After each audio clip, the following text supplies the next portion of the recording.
हमारे टॉपिक चल रहा है इत सिंह रह गया। अभी चीनी यात्रियों में लास्ट एक रह गए विद्वान। इससे पहले हमने पढ़ दी है यूनानी पूरे शासक जो गुप्त शासक काल में आए थे, जो मौर्य शासन काल में आए थे, जो हर्षवर्धन के जो शासन काल में जितने भी आए थे वो सारा हमने पढ़ लिया है। और ये सौरव चौबे की बुक है प्राचीन भारतीय इतिहास, और यहाँ से हम सारे नोट्स चल रहे हैं हमारे पूर्ण डिटेल के साथ। ये सौरव चौबे की बुक है, आप देख सकते हो, और इतना डिटेल से आपको कहीं नहीं मिलेगा। ये प्राचीन भारतीय इतिहास के ऐतिहासिक स्रोत वो चल रहा है, इसमें से साहित्यिक स्रोत हमारे चल रहे हैं। अगर मेरे पिछले वीडियो नहीं देखा हो तो ये देख लेना, वहाँ से मैंने ये प्राचीन भारतीय इतिहास के स्रोत वीडियो है, टॉपिक है, और यहाँ से ये टॉपिक हमारे सारे चल रहे हैं, ये देख सकते हो आप। यहाँ से अब हम पढ़ेंगे आज जो चल रहा है ना हमारा टॉपिक।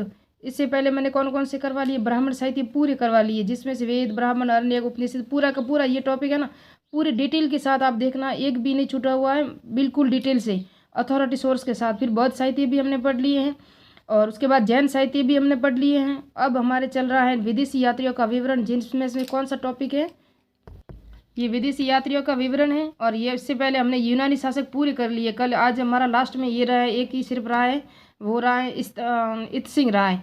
यहाँ से डायो, स्ट्रेबो, पिलनी, जस्टिन ये सब हो चुके हैं, काइलैक्स, स्काइलैक्स वगैरह सब हो चुका है। ये नोट्स मैंने बनाए हैं, खुद से बनाए हैं, और एक ही रहा है उसको भी पूरा कर लेंगे उसको। सॉरी, इसमें यहाँ तक आ चुके हैं, इत सिंह तक हमारे टॉपिक हो चुके हैं। फयान, सुंग यून, हैनसांग, सारी डिटेल से हैनसांग के बारे में क्या क्या कहा था। फयान चंद्रगुप्त मौर्य के शासनकाल में आए थे, हैनसांग हर्षवर्धन के शासनकाल में आए थे, इत सिंह मीरकुल के शासनकाल में आए थे। फयान की फो क्यू पुस्तक और हैनसांग की सी की पुस्तक में किस किस का वर्णन है। और आज हम मुस्लिम इतिहास जो यात्री है ना वो भी पूरा करना चाहूँगी मैं, एक ही वीडियो में, वीडियो बड़ा हो जाए चाहे, लेकिन टॉपिक पूरा। और नोट्स आप देखना पूरे डिटेल से, ये मेरे नोट्स हैं, कल मैंने आपको जहाँ तक दिए। देखो, पहले भारत में आने वाले क्रम चीनी आए थे, पहले यूनानी आए, फिर चीनी, फिर अरबी। यूनानी यात्रियों का पूरा डिटेल से टेसियस, हेरोडोट्स वगैरह देख सकते हो। जो सिकंदर के साथ जो भारत में आए थे ना वो तीनों ये रहे, क्या क्या उनका वर्णन था, कौन सेनापति था, कौन राजदूत था, कौन नाविक था। फिर नेक्स्ट में हमने पढ़े थे मौर्य काल में आने वाले यूनानी शासक कौन थे, तो मेगस्थनीज वो चंद्रगुप्त मौर्य के शासनकाल में आया था। डायमैक्स है ना, ये बिंदुसार के शासनकाल में आया था। मेगस्थनीज ने दास प्रथा का किया था कि यहाँ भारत में दास प्रथा नहीं थी, लेकिन हमको पता है कि अर्थशास्त्र में दास का वर्णन किया हुआ है, तो ये झूठा था। झूठों की जमात डायमैक्स, और मेगस्थनीज को झूठों की जमात किसने कहा वो नेक्स्ट में अभी देख सकते हैं हम, वो भी बताऊंगी मैं आपको। डायमैक्स था ना, ये बिंदुसार के समय आया था, और इससे मंदिरा पान और अप्सराओं की मांग की थी किसने, बिंदुसार ने। फिर डायोनिसिस आया था ना, ये अशोक के शासनकाल में आया था, ये मिस्र के टॉलमी का राजदूत था। यहाँ से पूरी डिटेल आप देख सकते हो, मैंने ये सारे नोट्स कल आपको दिए। अगर मेरा नेक्स्ट फर्स्ट पार्ट अगर आपने नहीं देखा तो वो देख लेना, पूरी डिटेल से दिए हुए। फिर मौर्य उत्तर काल, मौर्य उत्तर के बाद आए थे ना Pliny, Strabo, Ptolemy, Periplus of the Erythraean Sea, जो लाल सागर की यात्रा, इसके कोई लेखक का नाम अभी तक पता नहीं है। स्ट्रेबो, पिलनी की जो ज्योग्राफी वगैरह पुस्तक थी, नेचुरल हिस्टोरी का वेरी वेरी इंपॉर्टेंट पुस्तक थी इसकी। फिर पिलनी की पूरी डिटेल आप देख सकते हो। उसके बाद स्ट्रेबो ने भी लिखी थी ज्योग्राफी, उसके अंदर किसका वर्णन था, अध्याय 15 में उल्लेख था सिर्फ इसका ही कि जो ईरान और भारत के बीच जो व्यापारिक संबंध है ना उसका ही उल्लेख था। और ये देखो, स्ट्रेबो ने कहा था डीमैक्स और मेगस्थनीज थे ना, इनको झूठों की जमात कहा था स्ट्रेबो ने, क्योंकि मेगस्थनीज ने झूठी झूठी कुछ बातें कहानियों के अनुसार, अनुश्रुतियों के अनुसार लिख दी थी। फिर टॉलेमी की भी पुस्तक थी ज्योग्राफी, इसके ये दूसरी शताब्दी में लिखी थी, ये भी ज्योग्राफी थी, लेकिन प्रथम शताब्दी में किसने लिखी थी, स्ट्रैबो ने। स्ट्रैबो की पुस्तक में सिर्फ भारत और ईरान के जो अध्याय 15 अध्याय भारत और ईरान के व्यापारिक समझौते या संबंधों का उल्लेख था, लेकिन टॉलेमी की जो ज्योग्राफी पुस्तक थी उसके मैं से पूरी रिवीजन करा रही हूँ इतना फास्ट वर्ड से। जो इसकी पुस्तक थी इसके अंदर क्या क्या था, ये दूसरी शताब्दी में लिखी थी, एक तो ये थी, और दूसरी इसकी विशेषता ये थी कि इसके अंदर भारत की नदियों का वर्णन था और भारत के उपमहाद्वीप का मानचित्र बनाया था, वो भी त्रुटिपूर्ण था। इसलिए ये सब इसके में, इस पुस्तक में इसका वर्णन था, और इस पुस्तक में भारत और ईरान के संबंधों का वर्णन था। तो ऐसे हम इसको कन्फ्यूजन दूर कर सकते हैं। उसके बाद हमने लिखा था उपमहाद्वीप और मानचित्र तैयार किया, ये बता दिया मैंने, स्ट्रेबो ने किया था। फिर पेरिप्लस ऑफ द एरिथ्रीन सी, यानी लाल सागर की यात्रा थी, इनके लेखक का भी नाम पता नहीं है, और इसके अंदर वर्णन किसका है, बंदरगाह और व्यापारिक वस्तुओं का वर्णन है। और लाल सागर की भारतीय यात्रा इसका पूर्ण वर्णन है, और विलफ्रेड हार्वे शॉप ने इसका अंग्रेजी में अनुवाद किया था, ये थे, ये भी यूरोप में यूनानी थे। फिर कॉस्मोस की पुस्तक, ये आप देख सकते हो, कॉस्मोस ने क्या क्या कहा था, वो एक यूनानी था, लेकिन यहाँ आके क्या हो गया था, बौद्ध हो गया था। फिर हमने पढ़े थे चीनी यात्रियों का वर्णन। मैं आपको रिवीजन इसलिए करवा रही हूँ कि जो मेरा फर्स्ट पार्ट है ना उसके अंदर थोड़ा सा स्क्रीन है ना वो थोड़ी कम है, आप उसको जूम करके देखोगे तो आराम से स्पष्ट दिखाई देगा, और थोड़ी सी क्वालिटी अच्छी नहीं है तो आप उसको क्वालिटी बढ़ा देना, अच्छी सी क्वालिटी में दिखेगा। इसलिए मैं वापस आपको रिवीजन बता रही हूँ और नोट्स भी दे रही हूँ। तो इसके चीनी यात्रियों में सुमाचीन थे, फयान थे, सुंगयुन थे, हुएनसांग थे, इत्सिंग। इत्सिंग तक आज हमने पढ़ लिया है, नोट्स दे दिए। तो सुमाचीन पहला चीनी यात्री था और इसको भारत का यानी चीन या इतिहास का पिता कहा जाता है। जिस तरह इतिहास का पिता हेरोडोटस को कहा जाता है, जिस तरह भारत सुमाचीन है ना, उसको चीनी इतिहास का पिता कहा जाता है। फिर आया था फयान। फयान आपको पता है चंद्रगुप्त मौर्य यानी कि ये चंद्रगुप्त विक्रमादित्य यानी गुप्त शासन वंश में आया था, लेकिन इसने चंद्रगुप्त का कोई वर्णन नहीं किया था अपनी पुस्तक में। और फोक्यो की इसकी पुस्तक थी गवो सेंग फैसमैन जुआंग, बौद्ध राजाओं का वर्णन, इसने राजतंत्रों का वर्णन लिखा था। और चीन से जितने भी आए थे वो बौद्ध भिक्षु थे और धर्म ग्रंथों का अध्ययन करने के लिए ही आए थे, और ये ज़्यादातर नालंदा और विक्रमशिला विश्वविद्यालय में आए थे। फिर जो आया था ना फयान, उसकी मैंने यात्रा का वर्णन किया था कि पश्चिमी भारत में वो सिंध गया था, और राजस्थान में भीनमाल में गया था, और महाराष्ट्र में 3 जगह गया था। फिर उत्तर भारत में भी मैंने बता दिया कामरान, जिसको असम कहते हैं। फिर उड़ीसा और बंगाल में गया था, ये उसकी यात्रा थी। यात्रा वर्णन ये भी उन्होंने चांडाल और कौड़ियों एवं निःशुल्क चिकित्सालयों का वर्णन किया था फयान ने। फयान 14 वर्षों तक भारत रहा था, ये भी बता दिया मैंने। और फयान ने गया, कपिल वस्तु और बौद्ध विहार को उजड़े हुए शहर बताए थे, और अशोक के 6 स्तंभों का भी वर्णन किया था। और उसने कहा था अगर मुझे वापस जन्म मिले तो मैं मगध में जन्म लेना चाहूँगा। जबकि गुर्जर प्रतिहार अभिलेख है ना, उसके अंदर कौड़ियों को है ना कर पदक कहा गया है। फिर है सुंगयुन। ये सुंगयुन भी किसके सामने आया था? मीर कुल के शासनकाल में आया था। मीर कुल को एटा कहता है, और ये सब पूरी डिटेल आप देख सकते हो। ये जब सुंगयुन भारत आया था ना, तब मीर कुल है ना कश्मीर में युद्ध कर रहा था, ये भी डिटेल इन्होंने दिया है।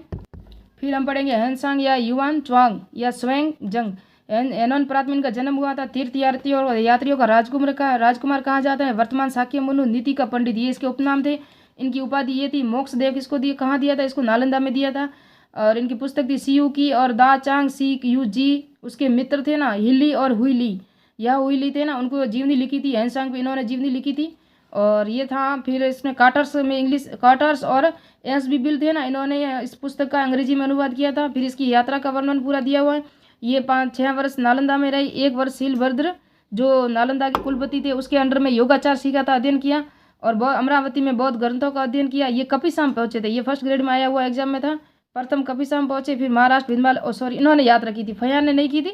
महाराष्ट्र भिंदमाल और सिंध के पूर्वी स्थान में और पश्चिम में और बंगाल ओडिशा कामरूप में हेनसांग ने भारत की यात्रा का वर्णन लिखा हुआ है।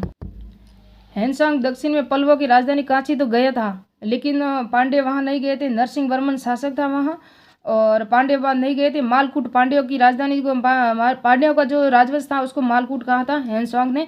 पंजाब में सांकल और यूपी में उत्तर प्रदेश में उसको डाकुओं का शिकार भी हुए थे, और ये बीमार भी हुए थे। और सीयू की पुस्तक में क्या क्या वर्णन है, तो इसने लिखा नालंदा, तिलोदक और बौद्ध गया का भी और विहारों का भी उल्लेख किया है इन्होंने। और बौद्ध धर्म को काशी को बौद्ध धर्म का जन्म स्थान बताया। और शतद्रु भटनेर जो बौद्ध धर्म का केंद्र बताया था इस पुस्तक में, किसमें? सीयू की में, जो हेनसांग की पुस्तक है। मणिपुर और सिंध है ना, मणिपुर और सिंध में शासकों को शूद्र कहा है। और हर्ष के शासनकाल में आया था ये। और हर्ष को इन्होंने शिलादित्य कहा है। किसने कहा है? हर्ष को शिलादित्य। इसने क्या है? हेनसांग ने कहा है। इसके अनुसार भारत ब्राह्मणों का देश है, ये भी लिखा उन्होंने। और कर्षकों को शूद्र कहा है इसने। और इसने सती प्रथा, विधवा विवाह का भी प्रचलित नहीं था, ये हर्ष ने सीयू की पुस्तक में इसका वर्णन किया है। अश्वघोष, देव, नागार्जुन, मुकुमार जी जैसे जितने साहित्यकार थे उनका भी उन्होंने वर्णन किया है। और फिर वांगशान। हर्ष के बारे में एक और कहानी थी कि हर्ष के जो कामरूप यानी असम के राजा थे ना, हर्ष के बारे में बहुत बड़ी बातें होती थी, वो अच्छा है ऐसा है। तो इसलिए हर्ष के बारे में, हर्ष जब नालंदा में पढ़ रहा था तो कामरूप के राजा थे ना, भास्कर वर्मन जो राजा थे ना, उन्होंने कहा कि हर्ष को मेरे पास भेजो। लेकिन नालंदा से हर्ष नहीं गया ना, तब भास्कर वर्मन ने क्या कहा थी, अगर मेरे पास भेज दो, नहीं तो मैं अपने हाथियों और अपनी सेनाओं को भेज के नालंदा को नष्ट करवा दूंगा। तब मजबूर होकर गुवाहाटी, जिसे असम की राजधानी कहते हैं ना, वहाँ हेनसांग गए। फिर हर्ष के जब ये कामरूप है ना, कामरूप के पास कामरूप जो राज्य था, असम, वहाँ के भास्कर वर्मन शासक थे ना, वहाँ पर गए। तब उसको हर्ष था ना, हर्ष राजा, उसने कहा उसको भास्कर वर्मन को कि हर्ष हेनसांग को मेरे पास भेजो। तब उसने क्या कहा पता है? किसने? भास्कर वर्मन ने, कामरूप का शासक था। उसने कहा अगर कि मैं चीनी यात्री नहीं भेजूंगा, उसने कहा मेरा सर देना पड़े तो मैं दे दूंगा, लेकिन चीनी यात्रियों को आपके पास नहीं भेजूंगा। लेकिन हर्ष के पास भी वो हेनसांग आया था। आपको पता है प्रयाग में कुछ मोक्ष परीक्षण सभा भी हुई थी, वहाँ भी उसने अध्यक्षता की थी। तो ये इसके यहाँ उन्होंने किया वर्णन। और ये मैंने बता दिया आपकी सारी डिटेल यहाँ। लिली तियांको में सहयोगी में हर्ष के दरबार में भी भेजा था इसने। मैंने पूरे रिवीजन पूरे नोट्स इसलिए दिए हैं कि शायद आपको नेक्स्ट वीडियो में अच्छा नहीं लगा हो, क्वालिटी अच्छी नहीं लगा हो, तो आप वापस नोट्स देख लें और आपका रिवीजन भी हो जाए। इसलिए अब नेक्स्ट पार्ट अभी पढ़ेंगे हम। इत सिंह ये समुद्री मार्ग से आया था, समुद्री मार्ग से ही गया। 36 बौद्ध साथियों के साथ आया था, बौद्ध साथियों के साथ 671 से 675 तक भारत में आया था। 3 वर्ष ताम्रलिप्ति यानी बंगाल में संस्कृत सीखा था। ये ताम्रलिप्ति वर्तमान में बंगाल को कहते हैं। और नालंदा में 10 वर्ष रहा। 400 बौद्ध भिक्षुओं के बौद्ध ग्रंथों का अनुवाद किया। इसने भारत को आर्यों का देश कहा। आर्यों का देश किसने कहा था? भारत को कहा था। श्री गुप्त को क्या कहा? चिलिकेतो। जिस तरह शिलादित्य को, हर्ष को शिलादित्य किसने कहा था? हेनसांग ने कहा था। उसी तरह श्री गुप्त को चिलिकेतो किसने कहा है? इत सिंह ने कहा है। और श्री गुप्त को मृग शिखावन, श्री गुप्त था ना जो गुप्त वंश का संस्थापक था, श्री गुप्त, इसने मृग शिखावन में मगध में मिली किया सी किया कोनो में चीन का मंदिर बनवाया था। तो ये प्रश्न आया हुआ फर्स्ट ग्रेड में, चीन का मंदिर किसने बनवाया था? तो श्री गुप्त ने बनाया था। मृग शिखावन में मगध में बनाया था, ये लिखा हुआ है। भरत हरिशास्त्र का उल्लेख हुआ है, हुई ल्यून के अनुसार करता है भरत शास्त्र का। इत सिंह भारतीय चिकित्सकों और भारतीय चिकित्सा विज्ञान में 8 भागों को वर्णन करता है, जबकि हेनसांग ने कौड़ियों भारतीय चिकित्सालयों को फ्री में सेवा का वर्णन भी उसने अपनी फोक्यू की पुस्तक में किया था। चीनी यात्री महुयान ये 1451 युगीन न्याय व्यवस्था भारत में आया था। इत सिंह है ना दक्षिणी भारत में नहीं गया था, और जो हेनसांग था ना वो दक्षिणी भारत में गया था, लेकिन कांची गया था, पांडे देश नहीं गया था। और इत सिंह ने विक्रमशिला में भी रहा। इत सिंह ने प्रमुख बौद्ध भिक्षुओं की आत्मकथाएं नामक ग्रंथ लिखा। प्रमुख बौद्ध भिक्षुओं की आत्मकथाएं नामक ग्रंथ लिखा। फिर है फयान हेनसांग इत सिंह की यात्राओं का अंग्रेजी में अनुवाद आज दिन तक नहीं हुआ है। फयान हेनसांग इत सिंह इनकी जितनी भी यात्राएं थी ना उनका अनुवाद अंग्रेजी में नहीं हुआ है, बाकी हर भाषा में कुछ कुछ भाषा में हुआ है। अरबी विद्वान विदेशी यात्रियों का वर्णन इब्न खुर्दव ये 844 से 848 में 9वीं शताब्दी में भारत आए थे। ये फारसी भूगोलवेता थे, ये भी फारसी भूगोलवेता थे। जिस तरह एक तो थे टॉलेमी और थे एक स्ट्रेबो, ये दोनों थे ना भूगोलवेता, इसी तरह ये भी थे। इसने किताबुल मसालिन उल मामललिक यानी कि मार्गों और राज्यों का विवरण पुस्तिका नामक इन्होंने ग्रंथ लिखा था, नामक अरबी भाषा में लिखा था। ये अरबी भाषा में इन्होंने लिखा था। इन्होंने भारतीय समाज को 7 जातियों का उल्लेखन किया था। क्षत्रियों को 2 भागों में बांटा था, सबुकफुरिया और राजवंशी क्षत्रिय थे, और कतरिया ये साधारण क्षत्रिय थे। इन 2 भागों में इन्होंने बांटा था इब्न खुर्दव ने, है ना। फिर इन्होंने 7 जातियों का वर्णन किया। ये सारी 7 जातियाँ हैं। बैसुरिया किसको कहा? वैश्य। सुधारिया शूद्र को, संडालिया चांडाल को, लहूद खाना बदूस जनजातियों को कहा था। इसने भारत के स्थानों और नगरों का भी विवरण किया। सुलेमान अल ताजीर ये भी 851 में 9वीं शताब्दी में आए थे। और पुस्तक इसकी सल सिलातु तवारीख वेरी इंपॉर्टेंट है, कई बार एग्जाम में आया हुआ है। एक तो किताबुल मसालिक उल ममालिक ये इब्न खुर्दव की पुस्तक है, और ये असल सिलातु तवारीख ये सुलेमान ग्रंथ का पहला भाग लिखा था। इस ग्रंथ का दूसरा भाग अबू सईद ने लिखा था। ये 2 भागों में लिखे थे, 2 लोगों ने लिखा था, अबू सईद ने इसको पूरा किया। मिहिर भोज को अरबों मुसलमानों का घोर शत्रु कहता है। कौन किसने कहा था? ये कहा था सुलेमान ने। किसको कहा था? मिहिर भोज को। अरबों यानी कि मुसलमानों का घोर शत्रु था। वो मैंने एनसीईआरटी में लिखा हुआ वो बताया है। हिंद महासागर को दरियाए हरदंग कहा, और ईरान में चीन तक की यात्रा की। मिहिर भोज अरबों मुसलमानों का शत्रु था, और उसने पाल राज्य रूहमा और धर्मपाल संक्षेप में वर्णन किया। पाल शासक का था रूहमा और धर्मा। पुस्तक अखबार उल सिहा और वॉल हिंद नामक ग्रंथ में सती प्रथा का उल्लेख किया। सती प्रथा का उल्लेख भी सुलेमान ने किया था। पाल शासक रूहमा राष्ट्रकूट शासक। रूहमा किसको कहा था? पाल शासकों को, राष्ट्रकूट शासकों को बलहर कहा था। बलहर तो राष्ट्रकूट शासकों को बलहर कहा। इनकी राजधानी मान्यखेत थी, जिसे मंकीर कहा है, मंकीर। और बलहर यानी राष्ट्रकूटों को जुर्ज, गुजर प्रतिहारों को जुर्ज कहा है। बलहर राष्ट्रकूटों को कहा है। साथ ही शत्रुता थी, यानी कि राष्ट्रकूट और गुजर प्रतिहार के बीच में शत्रुता थी, और ये त्रिपक्षीय संघर्ष चल रहा था। आपको पता हो वो 100 वर्षों तक चला था। और अल मसूदी अरब का हेरोडोटस कहते हैं। अरब का हेरोडोटस कौन था? अल मसूदी। पुस्तक मुरजुज जहेब थी, और राजा महिपाल के समय 10वीं शताब्दी में यह आया था। गुजर प्रतिहार को अलजुर्ज कहा। महिपाल को बहूर कहा। महिपाल को क्या कहा? बहूर कहा। और राष्ट्रकूट शासक इंद्र तृतीय को बलहर कहा। राष्ट्रकूट शासक इंद्र तृतीय था ना, उसको बलहर कहा। यहाँ पान का विस्तृत वर्णन किया था इन्होंने। अरबों द्वारा स्थापित मुल्तान व मसूरा की बस्तियों का भी वर्णन किया था, तथा मुल्तान में सूर्य मंदिर का वर्णन किया था। मुल्तान में सूर्य मंदिर का वर्णन किसने किया था? तो मुल्तान में सूर्य मंदिर का वर्णन किया था अल मसूदी ने। अरबों को जब भी प्रतिहारों पर आक्रमण का भय होता था, अरब जो शासक थे उसको, तो सूर्य मंदिर को तोड़ने की वो धमकी दिखाकर अपनी रक्षा करते थे। कौन करते थे? अरब। क्योंकि आपको पता है भारत कभी 712 में जब मीर कासिम भारत आया था, तो भारत पे उसी वक्त मुस्लिम आक्रमणकारियों का अधिकार हो जाता था। लेकिन गुर्जर प्रतिहार एक ऐसी शासक थे, ऐसे थे, उन्होंने अरबों से भारत की रक्षा की थी। हमेशा ढाल बनकर रहे थे वे उत्तर पश्चिम भारत में, इसलिए नहीं आ सके थे। इसलिए सूर्य मंदिर का वो डर लगा, उसको बता के कह देते थे अगर आपने हमारे यहाँ आक्रमण किया तो हम सूर्य मंदिर को नष्ट कर लेंगे। इसकी वो अपनी रक्षा करते थे। अल बरूनी, अबू रेहान मोहम्मद इब्न अहमद अल बरूनी नाम था इनका पूरा। उपाधि अल उस्ताद, विद्यासागर, फादर ऑफ ईडियोलॉजी। और इसकी पुस्तक तहकीकात हिंद, वेरी इंपॉर्टेंट, भारत की खोज, अरबी भाषा में लिखी थी। मोहम्मद गजनवी के समय साथ भारत आया था, उनका राज ज्योतिष था। कौन था? राज ज्योतिष था अल बरूनी। और इसने गीता, पुराण, कंबारा, अमीर, ब्रह्मगुप्त अध्ययन किया, वो भी संस्कृत में। फिर जन्म 973 में ख्वारिज़्म, ये आया हुआ एग्जाम में कि अल बरूनी का जन्म कहाँ हुआ था, तो ख्वारिज़्म में हुआ था, 973 में हुआ था। आधुनिक तुर्कमेनिस्तान में इसकी पुस्तक का वर्णन जर्मन भाषा में एडवर्ड ली सी सखौ द्वारा किया गया। अंग्रेजी में भी इन्होंने किया था, अंग्रेजी में भी इन्होंने किया, जर्मन भाषा में इन्होंने किया, एडवर्ड डी सखौ ने किया था। इसका हिंदी में अनुवाद किसने किया? 1926 में शांताराम ने किया, और 1967 में रजनीकांत शर्मा ने इसका हिंदी में अनुवाद किया था, तहकीकात हिंद पुस्तक का। मैं चाहती हूँ कि एक ही वीडियो में पूरा करना था, लेकिन वो नहीं सका। नेक्स्ट पार्ट में भी आपको सही क्वालिटी नहीं मिली, इसलिए अगर वीडियो बड़ा हो जाए तो कोई नहीं, लेकिन आपको एक ही टॉपिक में चीनी, यूनानी, जितने भी भारत, अरबी यात्री, सबका वर्णन डिटेल से मिल जाए। उर्दू अनुवाद सैयद असगरी अली ने रूसी भाषा में किया था, जर्मन भाषा में बता दिया, रूसी भाषा में बता दिया, हिंदी भाषा में शांताराम और रजनीकांत शर्मा ने बता दिया, वो भी। ये भी खालिदो वाई एन जवाब दोस्ती ने भी किया था इसका अनुवाद रूसी भाषा में।